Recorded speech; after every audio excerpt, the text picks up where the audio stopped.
Hello बच्चों, after 12th हमारा career कैसा होगा? क्या हमें टॉप यूनिवर्सिटीज में एडमिशन मिलेगा? क्या मैं श्री राम लेडी कॉलेज, क्या मैं श्री राम कॉलेज, हिंदू कॉलेज, क्या मैं उन टॉप यूनिवर्सिटीज टॉप कॉलेज में एडमिशन ले पाऊंगा? क्या मैं सीयूईटी में टॉप रैंक ला सकता हूं? तो आज के इस सेशन में हम सीयूईटी के बारे में डिटेल डिस्कशन करने वाले हैं। जिन स्टूडेंट्स का सब्जेक्ट कॉमर्स है, आज उन स्टूडेंट्स के लिए ये वीडियो बहुत ही ज्यादा स्पेशल होने वाली है। तो welcome to your Kalam CUET channel. सभी बच्चों का कलाम सीयूईटी चैनल पर स्वागत है। जैसा कि आपको थंबनेल से ही पता चल रहा है कि ये वीडियो आपके लिए बहुत ही ज्यादा हेल्पफुल होने वाली है। Commerce domain all about CUET 2025। हम 2025 के सीयूटी के एग्जाम के बारे में डिस्कशन करने वाले हैं कि सीयूटी का सिलेबस क्या रहने वाला है, एग्जाम पैटर्न क्या होगा, कट ऑफ क्या रहने वाली है, कोर्स कॉम्बिनेशन क्या, हम कैसे कोर्स का कॉम्बिनेशन करें जिससे कि हम बहुत ज्यादा यूनिवर्सिटीज में अप्लाई कर सके, क्योंकि अलग अलग यूनिवर्सिटीज का कोर्स कॉम्बिनेशन अलग अलग होता है। ठीक है।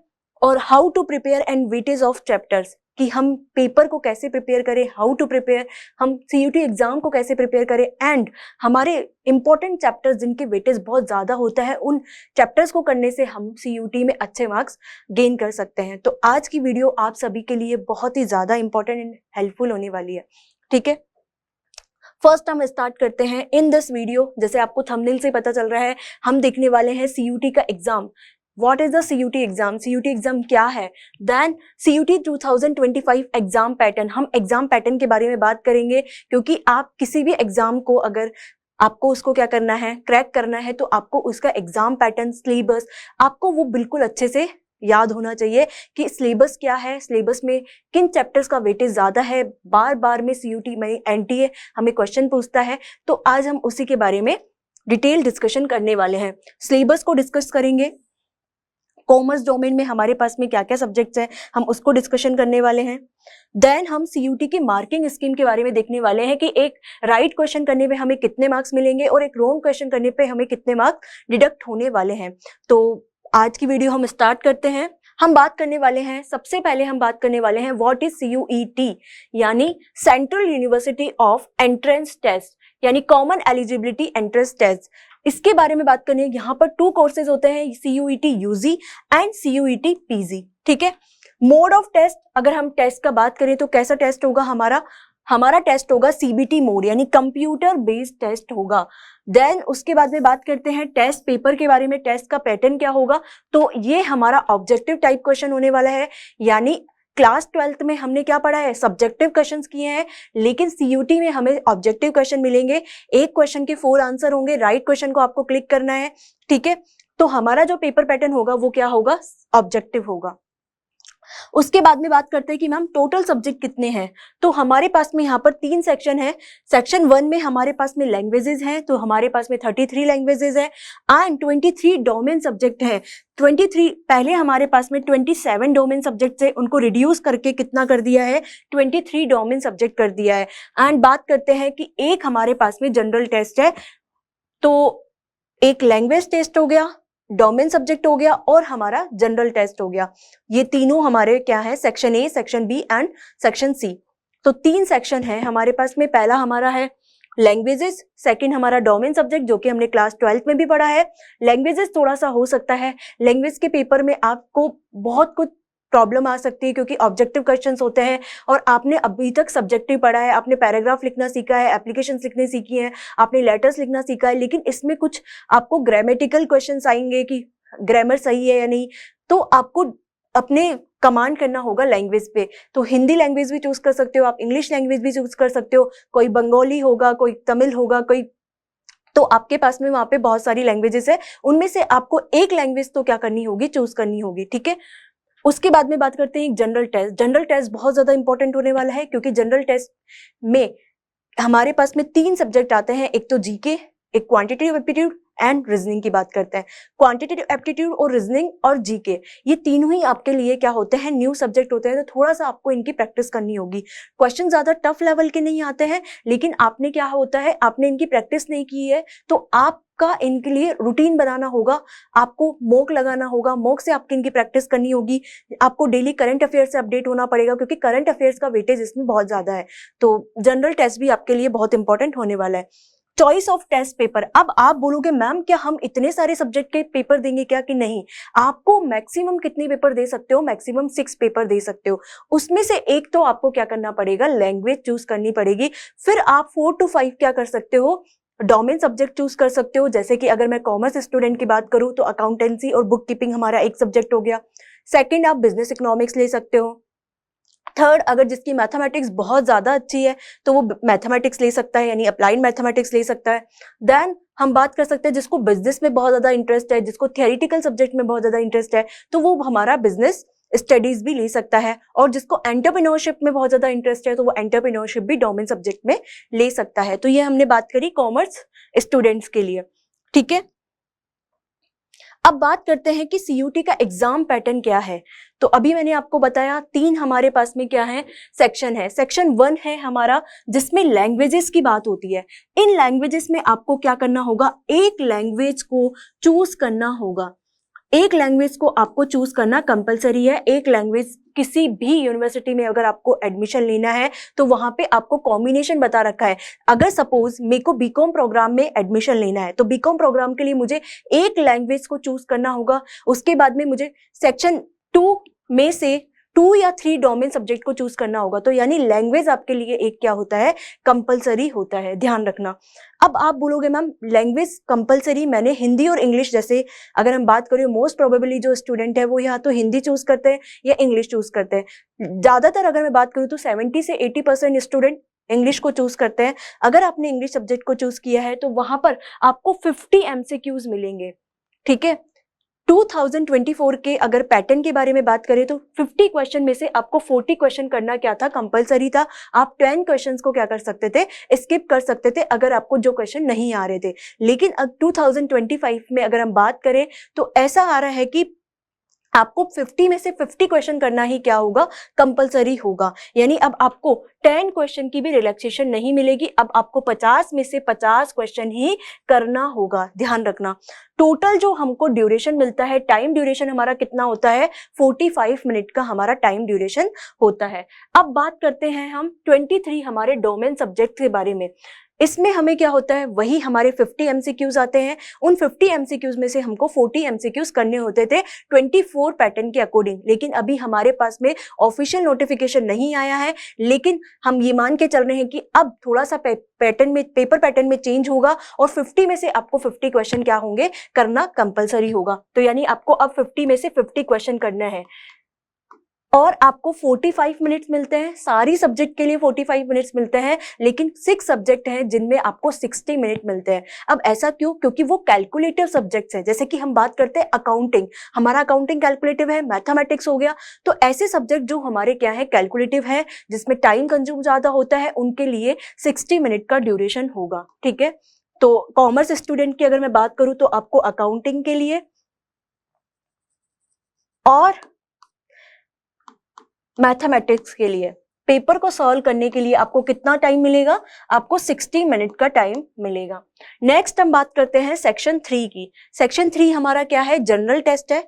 इसमें 60 क्वेश्चन होंगे और उसमें से 50 क्वेश्चन करना आपको कंपलसरी है और टाइम जो ड्यूरेशन होगा वो आपका 60 मिनट होगा। लेकिन अगर मैं 2025 पैटर्न की बात करूं तो हो सकता है कि आपको 60 में से 60 क्वेश्चन करना क्या हो, कंपलसरी हो। तो हमने बात करी सीयूटी एग्जाम पैटर्न की। सीयूटी एग्जाम में हमारे पास में 3 सेक्शन है। सेक्शन 1 हमारा है लैंग्वेज बेस्ड।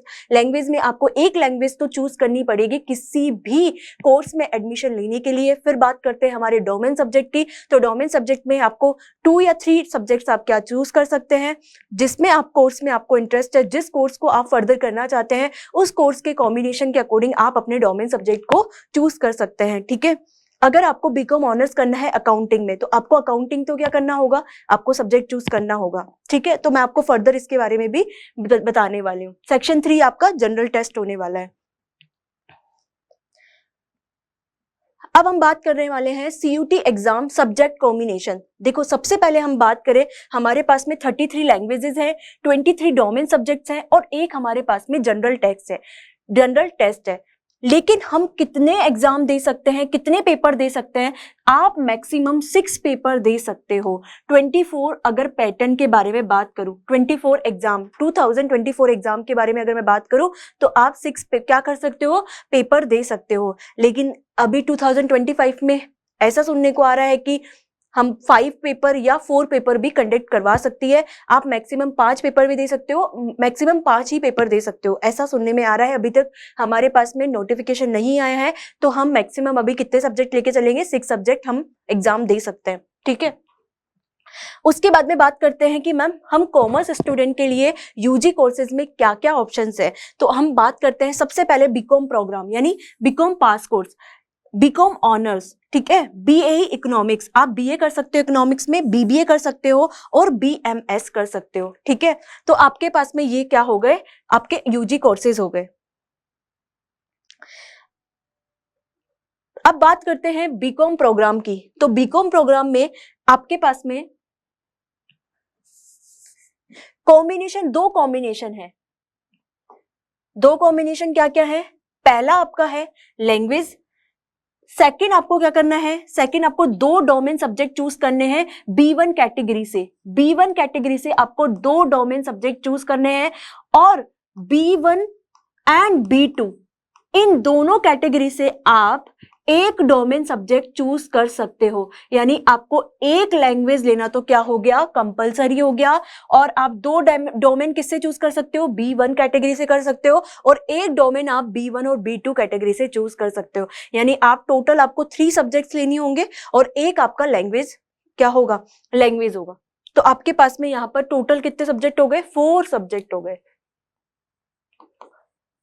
नेक्स्ट कॉम्बिनेशन की बात करते हैं तो आपको एक लैंग्वेज, देखो लैंग्वेज सब में ही क्या है, कंपलसरी है, यानी आपने एक लैंग्वेज चूज कर ली। B1 और B2 से आप क्या कर सकते हो, एक डोमेन सब्जेक्ट ले सकते हो।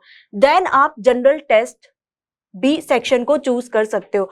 अब बोलोगे मैम जनरल टेस्ट तो कॉमर्स स्टूडेंट के लिए चूज करना,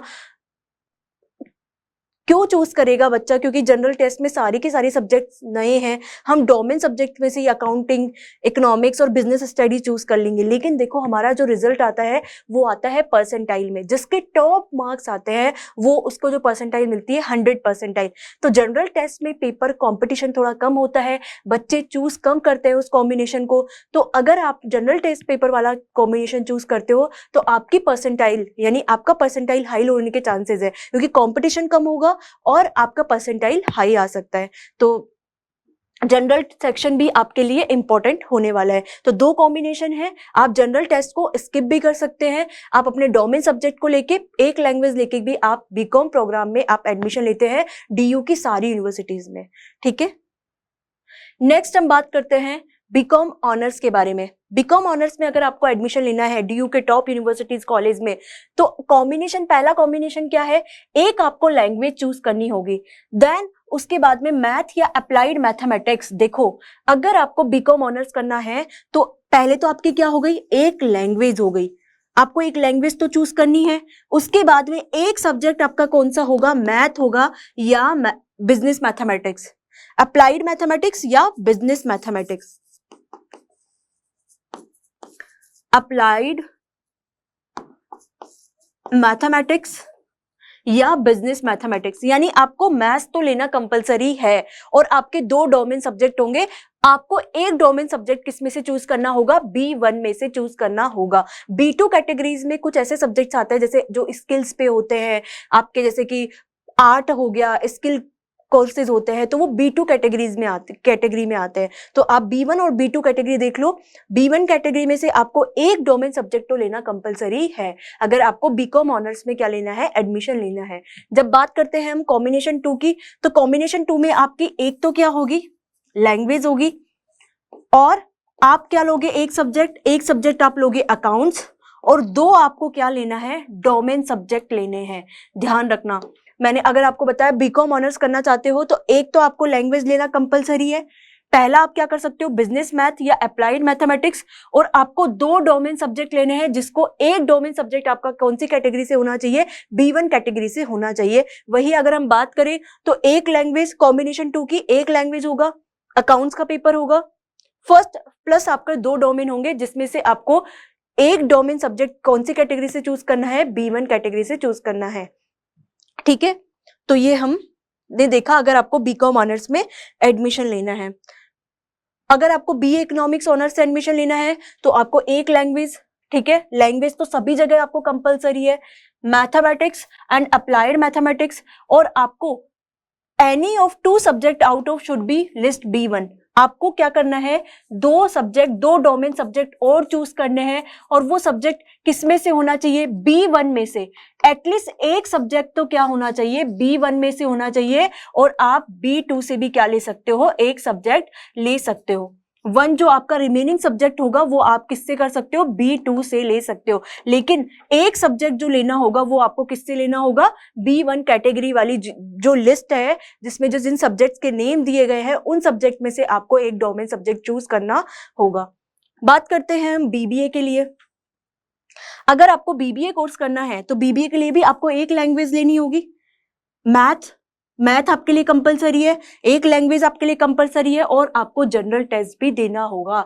अगर जिन बच्चों को आगे फर्दर MBA करना है और वो उनका टारगेट है कि आफ्टर 12th हमें BBA टॉप यूनिवर्सिटीज कॉलेज में एडमिशन लेना है, तो उनके लिए जनरल टेस्ट बहुत ज्यादा इंपॉर्टेंट होने वाला है, क्योंकि आपको जनरल टेस्ट कंपलसरी है, यहाँ पर लेना ही होगा, एक लैंग्वेज, एक मैथ एंड एक जनरल टेस्ट। ये मैं बात कर रही हूँ DU की यूनिवर्सिटीज की। देखो हमारी अगर मैं CUT की बात करूँ तो CUT में टॉप 300 यूनिवर्सिटीज एंड कॉलेजेस आते हैं। उन यूनिवर्सिटीज और कॉलेजेस के सबके अलग अलग क्या निकलते हैं, नोटिफिकेशन निकलते हैं, सब्जेक्ट कॉम्बिनेशन अलग होते हैं। तो ये हम बात कर रहे हैं टॉप कॉलेजेस की, टॉप यूनिवर्सिटीज की, जहां पर अगर आपको BBA का कोर्स अगर एडमिशन लेना है तो आपको एक लैंग्वेज चूज करनी होगी, मैथ सब्जेक्ट एंड एक आपका जनरल टेस्ट पेपर होगा। अब मोस्ट इंपॉर्टेंट जो है वो है हमारा सिलेबस।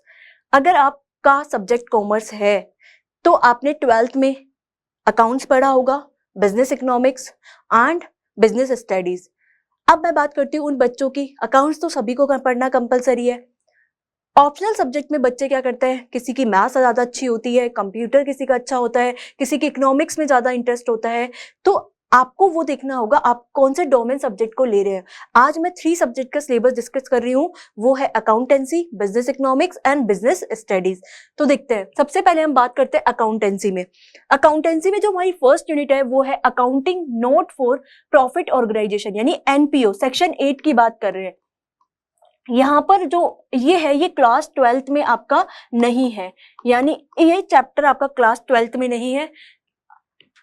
NPO में हमें पूछेगा, जैसे कि बात करते हैं receipt and payment account, balance sheet हो गया, कुछ थ्योरेटिकल क्वेश्चन हो गए। तो NPO चैप्टर हमें ऐसे पढ़ना है जैसे हमारे ऑब्जेक्टिव क्वेश्चन क्या हो जाए, सोल्व हो जाए। हमें फॉर्मेटिंग ध्यान नहीं रखनी है, हमें लेंथी क्वेश्चन सॉल्व नहीं करने हैं, सिर्फ हमें उसका बेसिक पता होना चाहिए, सारे थ्योरेटिकल कंसेप्ट क्लियर होने चाहिए, और हमें उसका प्रैक्टिकल सॉल्यूशन, प्रैक्टिकल करना भी आना चाहिए। ठीक है। सेकंड हम बात करते हैं अकाउंटिंग फॉर पार्टनरशिप। पार्टनरशिप में फंडामेंटल जो भी हमारे पार्टनरशिप है, इसमें हम पढ़ेंगे P&L अप्रोप्रिएशन अकाउंट हो गया, fix capital fluctuation account, fix capital account, fluctuation capital account. तो ये सारे हमको पढ़ना है अकाउंटिंग फॉर पार्टनरशिप में।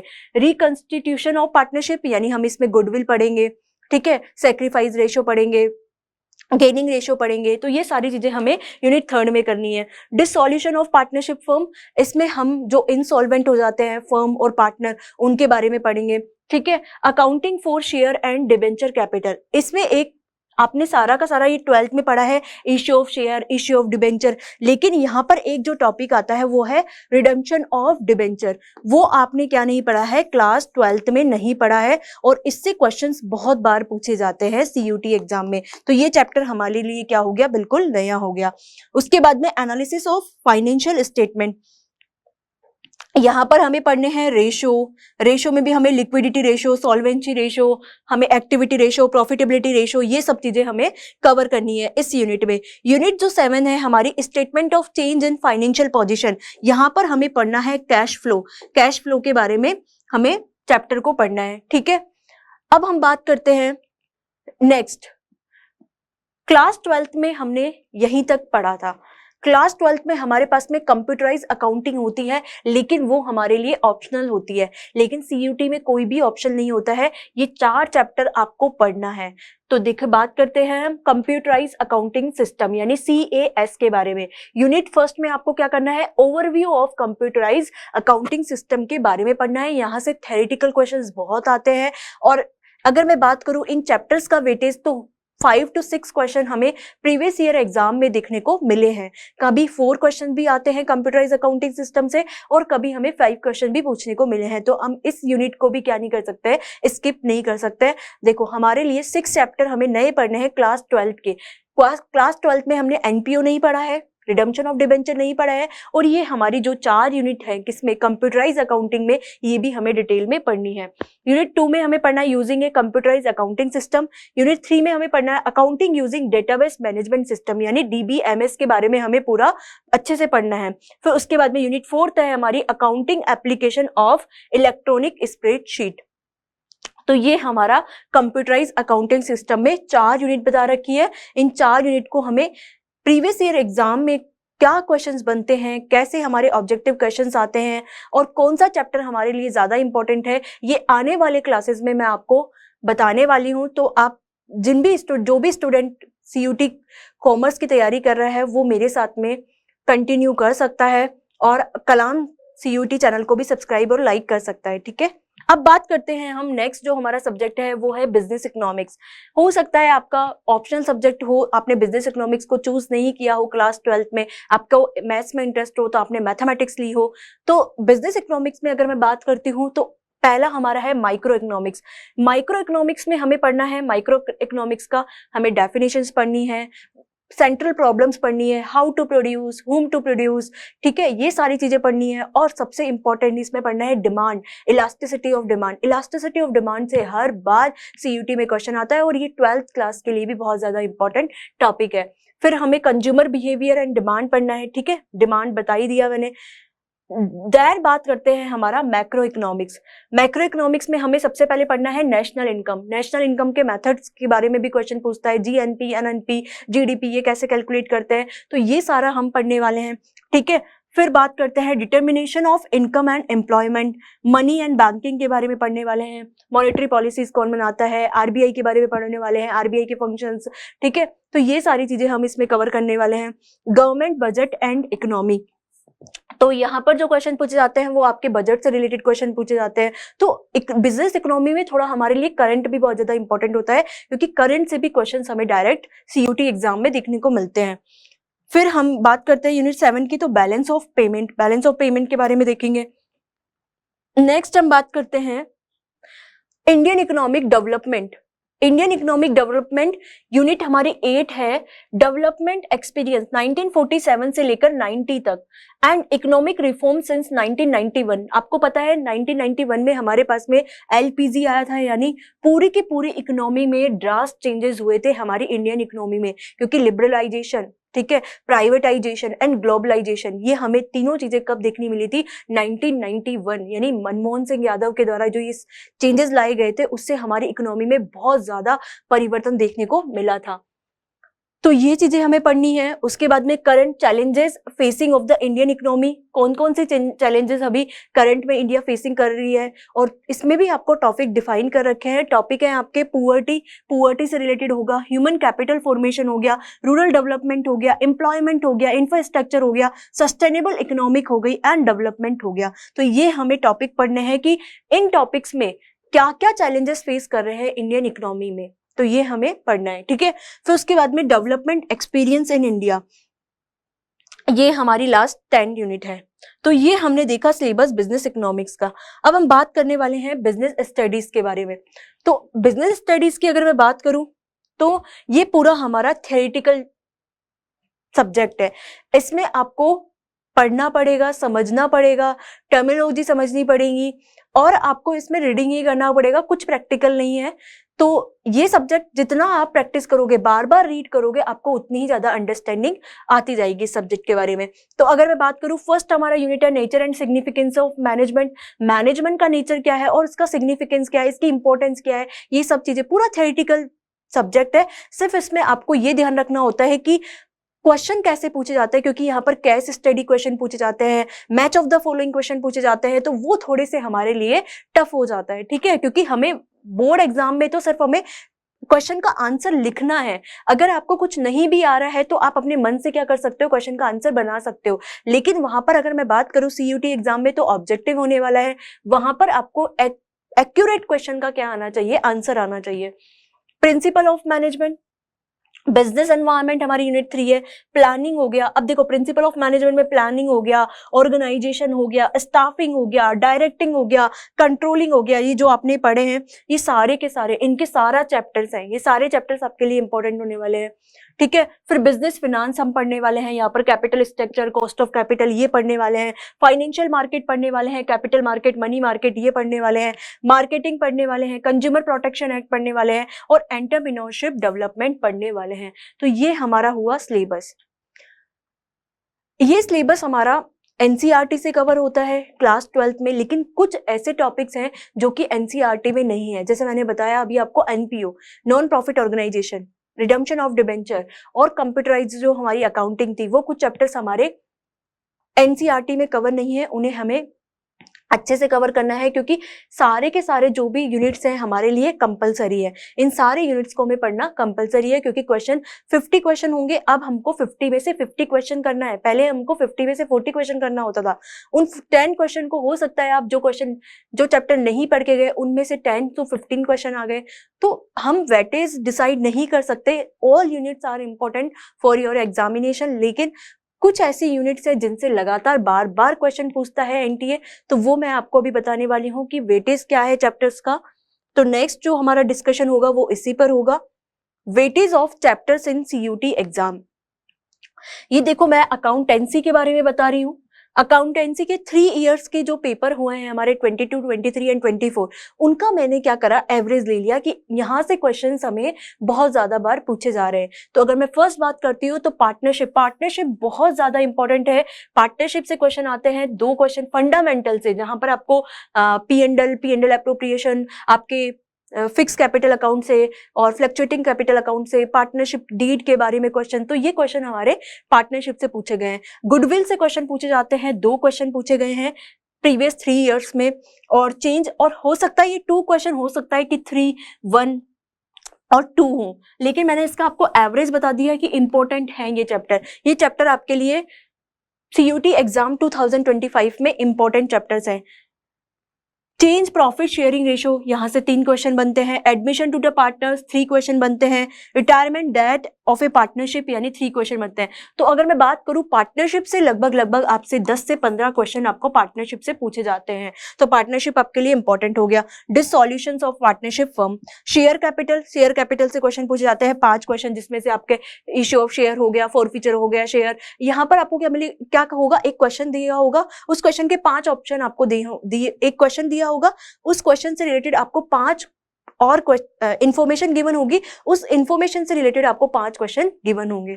तो ये आपका शेयर कैपिटल से हो गया। इश्यू ऑफ डिबेंचर हो गया, इसमें 4 क्वेश्चन आते हैं। इश्यू ऑफ डिबेंचर में आपके रिडम्पशन ऑफ डिबेंचर भी आता है, रिडम्पशन ऑफ डिबेंचर से भी क्वेश्चन पूछे जाते हैं। Financial statement of A company, यहाँ से 5 क्वेश्चन आते हैं, यानी रेशियो वाला चैप्टर बहुत ज्यादा इंपॉर्टेंट है। सीयूईटी 2024 में भी रेशियो का चैप्टर के क्वेश्चन आए थे, 23 में भी आए थे, 22 में भी आए थे। तो रेशियो एक तो फेवरेट चैप्टर है एनटीए का। अगर मैं बात करूं तो फाइनेंशियल स्टेटमेंट एनालिसिस, इसके 4 क्वेश्चन आए थे। अकाउंटिंग रेशियो, इसके 4 क्वेश्चन आए थे, ठीक है। कैश फ्लो स्टेटमेंट 2 क्वेश्चन आए थे। एंड नॉट प्रॉफिट ऑर्गेनाइजेशन यानी एनपीओ 2 क्वेश्न आए थे। एंड रिडम्पशन ऑफ डिबेंचर हमारे 3 क्वेश्चन आए थे।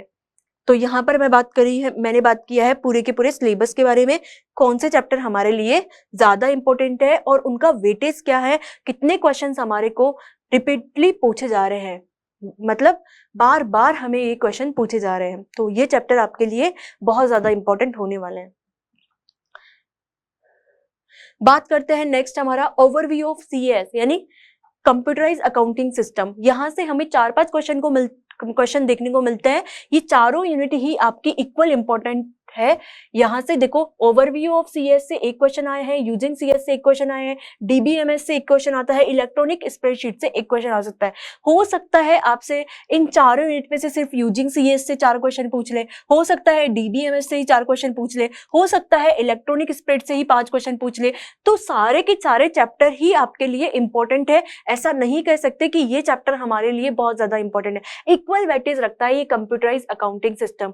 और आपको पता है जितना लेवल हाई होता जा रहा है तो एनटीए अपने पेपर में ट्विस्ट डालता है, और वो ट्विस्ट यही होता है कि जो पेपर जो आपने 12th क्लास में नहीं पढ़ा है उनसे कुछ हटके क्वेश्चंस बनाना, तो वही आपके लिए ट्विस्ट होता है। तो एनटीए के ट्विस्ट को भी आप जानते हो कैसे पेपर्स में वो लेके आता है। तो सारे के सारे जो चैप्टर है हमारे लिए इंपॉर्टेंट है। अब बात करते हैं हम बिजनेस इकोनॉमिक्स के बारे में। देखो बिजनेस इकोनॉमिक्स में हमको इसमें 3 कैटेगरी में डिफाइन किया है इस सिलेबस को। एक तो micro economic, macro economic, Indian development. Micro economic में हम अगर मैं बात करूं तो यहाँ पर जो इंपॉर्टेंट टॉपिक है ना हमारा डिमांड हो गया, इलास्टिसिटी ऑफ डिमांड हो गया, ये हमारे बहुत ज्यादा इंपॉर्टेंट टॉपिक है। यहाँ से क्वेश्चन बनता ही बनता है। कंज्यूमर बिहेवियर हो गया, ठीक है।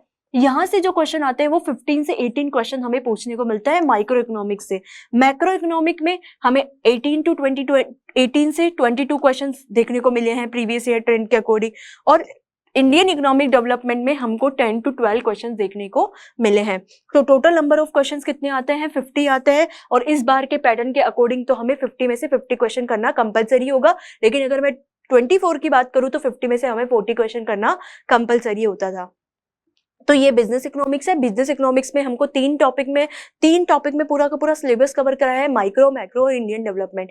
यहाँ पर कुछ इंपॉर्टेंट जो चीजें हैं वो है आपके करंट से रिलेटेड। यहाँ पर आपको बजट्स पढ़ने होंगे, आपको मार्केट जो मनी मार्केट है, कैपिटल मार्केट है, तो इनसे रिलेटेड कोई भी अगर आपको करंट इन्फॉर्मेशन आई है वो भी आपको ध्यान रखना है, क्योंकि एमसीक्यूज करंट इन्फॉर्मेशन से बनता है। जैसे अगर बात करते हैं, अगर आपके सिलेबस में आरबीआई है तो आरबीआई के नए गवर्नर बने, उनसे रिलेटेड क्वेश्चन आ गया। आरबीआई का एस्टैब्लिशमेंट, ये तो आपके सब फैक्चुअल क्वेश्चंस हो गए। तो आपके लिए करंट भी इकोनॉमिक्स में इंपॉर्टेंट रोल प्ले करता है, ठीक है। अब बात करते हैं हम बिजनेस स्टडीज के बारे में। बिजनेस स्टडीज में अगर मैं बात करती हूँ तो बिजनेस एनवायरनमेंट से हमें क्वेश्चन देखने को मिलते हैं, 10 से 12 क्वेश्चन देखने को मिलते हैं। प्रिंसिपल ऑफ मैनेजमेंट जो कि बहुत ही ज्यादा इंपॉर्टेंट है, यहाँ से हमें 12 से 15 क्वेश्चन देखने को मिलते हैं। बिजनेस ऑर्गेनाइजेशन 10 to 12 क्वेश्चन देखने को मिलते हैं।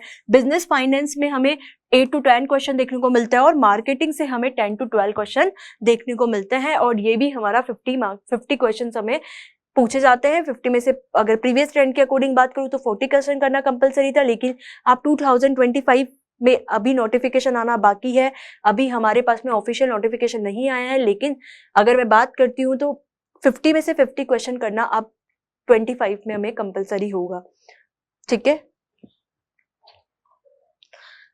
और बिजनेस स्टडीज के लिए, क्योंकि बिजनेस स्टडीज ऐसा सब्जेक्ट है कि ये पूरा का पूरा थ्योरेटिकल सब्जेक्ट है, तो यहाँ पे जो एग्जामिनर है ना वो क्वेश्चंस बनाता है आपको थोड़े से केस स्टडी वाले, थोड़े केस स्टडी हो गया, मैच ऑफ द फॉलोइंग्स हो गया, ठीक है, सीक्वेंस वाइज क्वेश्चन हो गया कि आप बताओ कि प्रिंसिपल ऑफ मैनेजमेंट का सीक्वेंस बताओ, तो आपसे ऐसे क्वेश्चंस पूछ सकता है, ठीक है। एचआर रिलेटेड क्वेश्चंस आते हैं, प्रिंसिपल ऑफ मैनेजमेंट से रिलेटेड क्वेश्चन आते हैं, फाइनेंशियल मार्केट से क्वेश्चन आते हैं और मार्केटिंग से आते हैं। तो ध्यान रखना बिजनेस स्टडीज में आपको केस स्टडी से रिलेटेड भी क्वेश्चन पूछे जाते हैं। तो मैंने आपको बताया पूरा का पूरा CUT 2025 के बारे में कि CUT एग्जाम क्या है, इसका एग्जाम पैटर्न क्या है, फिर हमने डिस्कशन किया कि सिलेबस क्या है, सब्जेक्ट का कॉम्बिनेशन क्या है, डिफरेंट यूनिवर्सिटीज में सब्जेक्ट कॉम्बिनेशन अलग अलग होता है। उसके बाद में हमने बात करी कि वेटेज ऑफ चैप्टर्स, यानी अगर हमने सिलेबस देख लिया तो हमें उन इम्पोर्टेंट चैप्टर्स को पढ़ना है जो हमारे लिए सबसे ज्यादा इंपॉर्टेंट है। क्योंकि देखो 100% सिलेबस कवर करना किसी भी स्टूडेंट के लिए पॉसिबल नहीं होता है, लेकिन आपने 80% सिलेबस कंप्लीट कर लिया और उस 80% से अगर आपका 95 से 100% क्या हो रहा है वेटेज, मतलब आपका सिलेबस उस 80% सिलेबस से आपका 90% से तक आपका अगर क्या हो रहा है कंसेप्ट क्लियर हो रहे हैं और आपके मार्क्स आ रहे हैं, 90% से ज्यादा मार्क्स आ रहे हैं, तो वो आपके लिए इंपॉर्टेंट है। Thank you so much all of you and like and subscribe Kalam CUET channel, और ऐसे ही इंफॉर्मेटिव वीडियोस के लिए आप कलाम CUET चैनल को सब्सक्राइब कर सकते हैं। और आगे भी मैं ऐसे ही इंफॉर्मेटिव वीडियोस आपके लिए कॉमर्स स्टूडेंट्स के लिए लाने वाली हूँ। तो ऑल द बेस्ट।